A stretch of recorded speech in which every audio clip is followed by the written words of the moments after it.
Bonjour et Boker Tov, nous allons étudier aujourd'hui le Shishi, sixième montée de Parashat Nitzavim, dans le cadre du Bet HaMidrash Hillel, Bet HaMidrash fondé à la mémoire du Rav Hillel Pevzner Zichrono Livracha.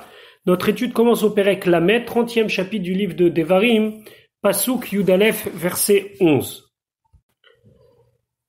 Moshe Rabbeinu encourage encore les Bnei Israël à suivre la voie de la Torah, et il leur dit qu'un jour viendra, à la fin des temps, ils vont revenir vers Akadosh Baruch Hu. Pasuk Yudalef, Moshe Rabbeinu dit Ki ha mitzvah azot, car cette mitzvah, ici, on désigne toute la Torah entière par le mot mitzvah. Asher anochi, que moi, Moshe Rabbeinu metzavecha hayom, je t'ordonne aujourd'hui, c'est-à-dire que Moshe Rabbeinu est l'émissaire de Dieu pour nous donner la Torah et les mitzvot, lo niflet i mimcha. Elle n'est pas quelque chose d'inatteignable pour toi, velo rechokahi, mais elle n'est pas non plus éloignée de toi. Donc, Rachid expliquait lo niflet i mimcha. Ici, niflet, ça veut dire quelque chose d'extraordinaire, quelque chose de hors norme. Et quand on dit lo niflet i mimcha, Rachid expliquait lo mechoussa hi mimcha. Elle n'est pas recouverte pour toi, inatteignable pour toi, parce que afla, ça veut dire quelque chose de caché. Comme c'est marqué, ki yipale, lorsque sera caché pour toi une chose. Là-bas, on parle dans le cas d'un juge qui ne sait pas quelle décision prendre, c'est marqué là-bas, ki yipale mimecha davar la mishpat. Et le Targum Onkelos de traduire, are yit kese.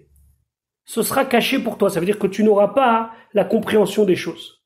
Donc lorsque une chose est cachée, une chose est inatteignable dans la connaissance, on emploie le mot pele niflet.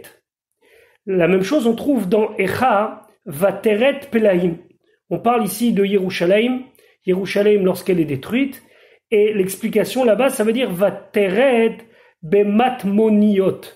Elle est descendue, Yerushalayim s'est cachée dans un endroit secret. Mechoussa, elle est recouverte, elle est inatteignable. Chavusha be tamun, et elle est comme emprisonnée dans un endroit secret. Alors il faut savoir que la Torah, pour nous, elle n'est pas niflet. Elle n'est pas rechoka. Pourquoi niflet? Niflet, ça veut dire qu'elle n'est pas inatteignable au niveau de la connaissance. Velo rechoka, et elle n'est non plus pas très loin, puisqu'elle est accomplissable. Ça veut dire qu'on part du principe que les mitzvot, tout le monde peut les faire.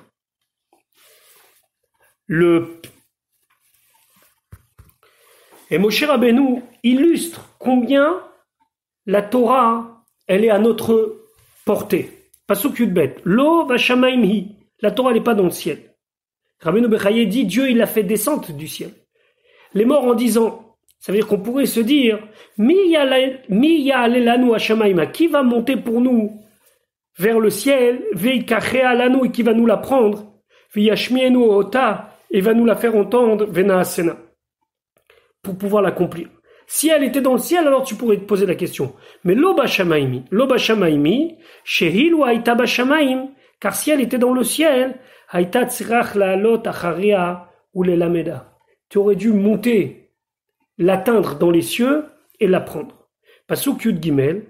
Maintenant, qu'est-ce que ça veut dire qu'elle n'est pas éloignée de toi? L'homme est vers la yami, elle n'est pas de l'autre côté de la mer.